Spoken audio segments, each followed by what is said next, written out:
அண்மை செய்தியை பார்த்து வருகிறோம். டெல்டா மாவட்டங்களில் மார்ச் 1ஆம் தேதி வரை கனமழைக்கு வாய்ப்பு இருப்பதாக ஆட்சியர்களுக்கு தமிழ்நாடு அரசு கடிதம் எழுதியிருக்கிறது. இது குறித்த விவரங்களுடன் செய்தியாளர் அபினேஷ் இணைந்திருக்கிறார். அபினேஷ், என்னென்ன அறிவுறுத்தல்கள் ஆட்சியர்களுக்கு வழங்கப்பட்டிருக்கிறது?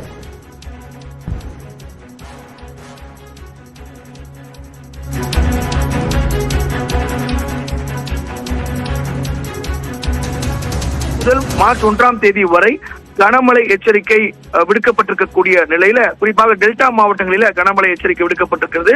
சென்னை வானிலை ஆய்வு மையம் இந்த கனமழை எச்சரிக்கையை விடுத்திருக்கிறாங்க. குறிப்பாக மயிலாடுதுறை, திருவாரூர், தஞ்சாவூர், நாகை, புதுக்கோட்டை உள்ளிட்ட மாவட்டங்களில 3 நாட்களாக கனமழை பெய்யும் என தெரிவித்திருக்கக்கூடிய நிலையில இது தொடர்பாக தமிழ்நாடு அரசு அந்தந்த மாவட்ட ஆட்சியர்களுக்கு கடிதம் எழுதியிருக்கிறாங்க.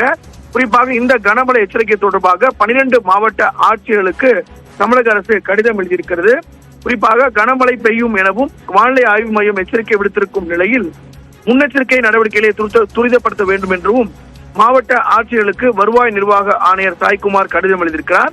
மாவட்டத்தின் அனைத்து துறைகளும் ஒருங்கிணைந்து முன்னெச்சரிக்கை நடவடிக்கைகளை மேற்கொள்ள வேண்டும் எனவும் நெல் கொள்முதல் நிலையங்களில் இருக்கும் நெல் மூட்டைகளை பாதுகாப்பான இடத்தில் வைக்கவும் தமிழ்நாடு அரசு அறிவுறுத்தியிருக்கிறாங்க. அந்த வகையில இன்று முதல் 3 நாட்களுக்கு கனமழை எச்சரிக்கை விடுத்திருக்கக்கூடிய டெல்டா மாவட்டங்கள்ல மாவட்ட நிர்வாகம் அனைத்து ஒருங்கிணைப்பு பணிகளும் மேற்கொண்டு இந்த முன்னெச்சரிக்கை நடவடிக்கைகளை தீவிரப்படுத்த வேண்டும் என்று அரசு மாவட்ட ஆட்சியர்களுக்கு கடிதம் எழுதியிருக்கிறது. லாவண்யா, விவரங்களுக்கு நன்றி அபினேஷ்.